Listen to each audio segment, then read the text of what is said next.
is Lori Steenhoek. I'm the owner and creative director of Capital Pixel. I'm going to talk a little bit about starting that business and what I do, and then I'm going to kind of switch gears and tell you a little bit about a more recent venture, another sort of side business, kind of side hustle as people like to call it, and sort of talk about how those two businesses came to be and how they're related and how they're very different. And to follow up on what Amanda said, I think everybody has something creative that they do. I think as kids we're all born with it and we have it. So, you know, if you're kind of shutting down right now saying, oh, I don't have a creative bone in my body, I don't do anything artsy or anything like that, I would urge you to reconsider, because I think that we all do have something inherently creative about us. It's just a matter of finding that thing that makes you tick. So first of all, thank you to Faizun too. I'm wondering if I should just backtrack and should have bought a franchise instead of doing all of this in light of some of the statistics that she shared. But anyway, that was great to kind of hear that whole side of things. So Capital Pixel, I started in 2010, so it's been about 8 years now that I've been in business for myself. And my background, undergraduate, is in architecture, and I worked for a company, they're actually in Bethesda now, they used to be in Silver Spring, creating architectural visualizations. And does anybody know what that actually is or what that means? I know you know, yeah. Anybody? Okay, so go ahead. Isn't it like the 3D models of like building plans after, you know, like, hey, this is how it's supposed to look when we're done building it? Yes, like exactly. That's exactly it. So sometimes my elevator pitch, actually, I'll mention Pixar. If anybody's seen a Pixar movie, I'm sure we all have.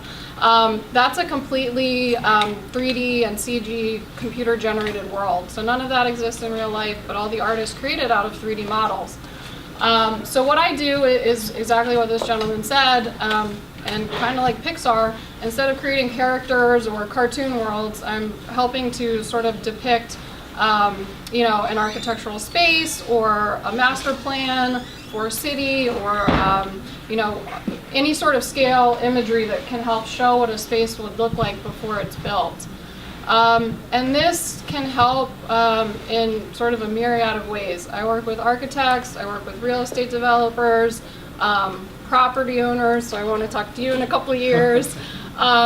You know, anytime somebody needs to show something before it exists, that's kind of my job to help explain.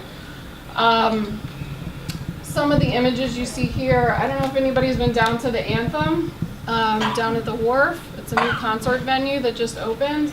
But that image that was just scrolling through, I worked with the developer and the music venue to show them, you know, here's what your 6,000 person venue is going to look like, and so people could get jazzed about it and get pumped about it, you know, before it even opened. So, Faizun also kind of touched on this in her talk as well. Part of starting a business is wearing lots of different hats. So I'm sure you guys are all sitting here thinking about all the different things that you're good at and things that you could do and sort of what direction could I go in the next couple of years. One of the things that I would share with you and urge you to do is, you know, when you find that thing that you're really good at and that you really love doing, you know, make that the focus of your energy. When I started out, I tried to be my own accountant, I tried to be my own graphic designer, I tried to do every last thing and control all 100% of the business.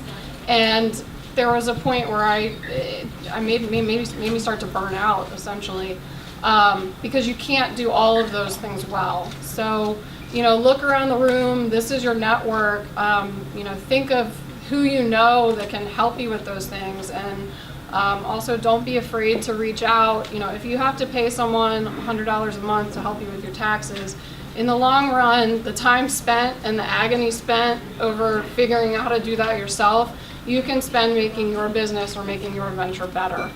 And I wish somebody had told me that a little bit earlier. I was with that company in Silver Spring doing the exact same work I'm doing now, and I was with them for 7 years, and I learned every last thing I could, got as much information as I could from them, and then took the leap. So if you have to, take a job somewhere else for a couple of years, use that to, gather every resource you can, talk to every person that can help you, and sort of build the foundation for yourself to move on in a good spot. I would say, you don't have to know right away what you want to do and how you're going to do it, but if you can get experience, somewhere else, I think that's invaluable. I mean, along those lines, someone once said to me, think about if you had a Saturday that was free and you could do anything you wanted, what would you do with your time? Do you like spending time with your nieces and nephews? Do you like to get out art supplies and make something? Do you go to car shows? That's your that's your passion and your love. So take that one step further and think about, how can I monetize this, or how could I help other people do this well? That's the thing that makes you tick if you're going to do it on a Saturday when you could be anywhere in the world. So think about a way to, take that love and that passion and share that with other people. I just kind of had this feeling in my heart that I kind of hit a point where this isn't going anywhere up. There was not another job opportunity for me to grow at that company. And I just kind of felt like I was hitting a dead end. I was doing the same thing every day and I loved the work, but somehow you just know inside, like, this is the moment. And I will say, one of the lucky things about taking that leap is I didn't have a huge financial burden, or, I didn't take out a huge business loan or anything like that. My startup costs were, less than $10,000, which is not typical of starting most businesses. So I bought a new computer, I bought a couple software programs that I needed, but I was essentially self-funded my startup that way.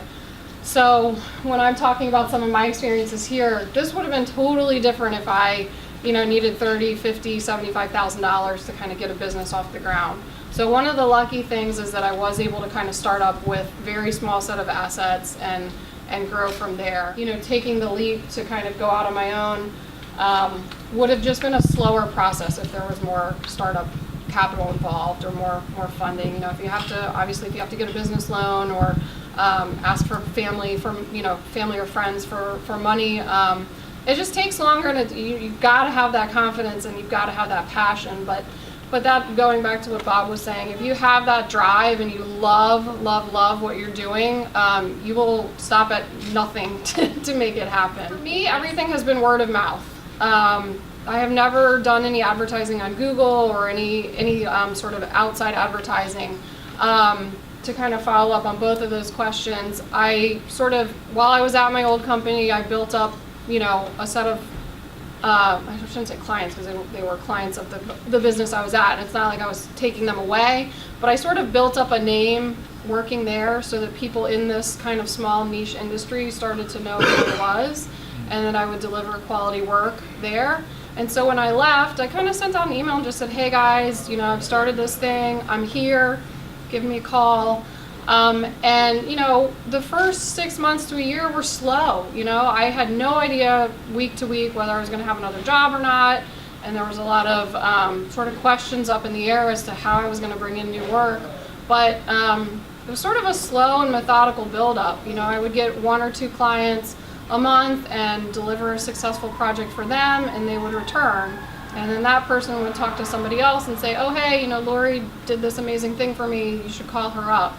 So again, I think it's about nurturing your network and finding the right people who will speak up on your behalf. Don't ever be afraid to say, I'm a woman-owned small business. What you get from me is you're dealing with me and not, some other. There's no people behind the curtain like doing this work. It's me, and this supports me and my family. And I think that a lot of times people are willing to work with a small business or work with a vet because they know that you have those values, that they're looking for.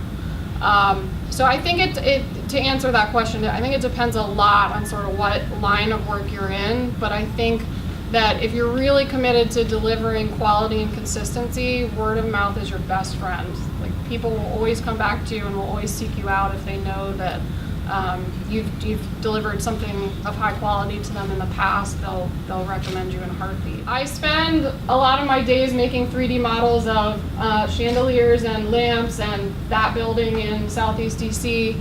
And has anybody used SketchUp before at all? Have you guys heard of that? It's a Google product. You can download it for free. If you've got an hour to ever play around, download it, install it on your computer.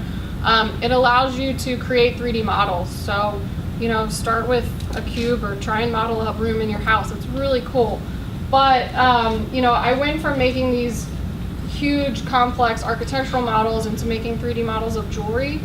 And I work with a 3D printer that is located up in New York. And so I can create these 3D models, send the file digitally to the shop, and they'll 3D print my pieces in sterling silver, stainless steel, 14 karat gold. And so I started making, I should have worn something today so that I could pass it around. I started making stuff for friends and for family. I had that one summer, you guys probably have already had this, where all your friends got married in the same summer.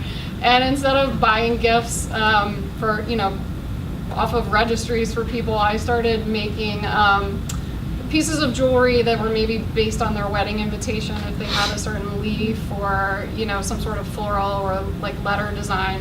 I would trace that and make a 3D model out of it and then have it printed. I made cufflinks for the guys and necklaces and rings for the girls, and it was fun for me. Like, again, finding your passion. I loved making stuff for people and doing very highly customized pieces that are very specific to the individual.